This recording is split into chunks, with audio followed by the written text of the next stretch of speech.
and then loop around again. So instead of having all that arousal and that whining and whatever because of the walk, that is probably why you get those reactions outside. If we could get him out like this, his reactions would be lower. So again, loop round that cushion again.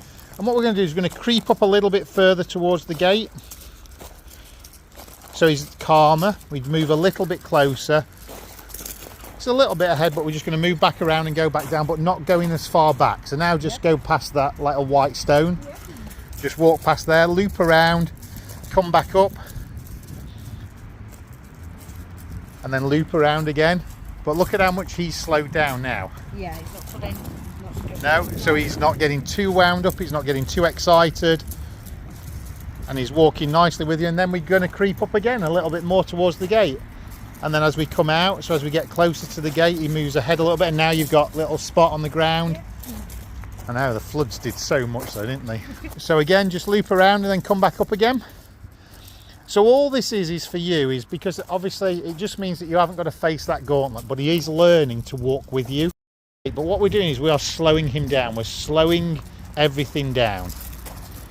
I don't mind him being ahead, I just don't want him going into that whining and pulling. So if we get the whining and the pulling, we're just going to walk round, following you. And what your mission is of your next few days is, as long as you're feeling up to it and you're capable, is you have little markers on the floor of where you got to today. And the idea is kind of creep a little bit further until you can get all the way to your gate. Yeah, I'll have to get some of them little things. Yeah, just put a little, just put a little marker out. Yeah. And then we walk further up, and you can see like now, he's not whining, but we're moving closer. And if he gets too much, then we just loop around, but we don't go as far back. So we're trying to do what we call this elliptical walk of almost like 4 steps back, 5 forward. Yeah. And then we come back up again. And then we eventually get to the gate.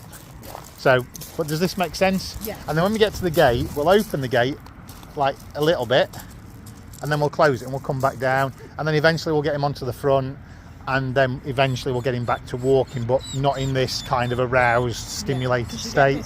Yeah. And that is what will trigger him. So, you know, with all the kids running about and all of that, if he's in this state, that's what will trigger him. Yeah. So if we can lower his arousal when we go out, you won't get that. Happy with everything? Yeah, that makes sense. I've needed you for a long time. Well, like I said, I did go to book in with you, didn't you? Absolutely. But happy with everything? Yeah. I'll get everything sort of put into a plan for you. You've done more than I expected, because you've calmed me down even with the solicitors. I mean, he's a lovely dog, overstimulated, overexcited.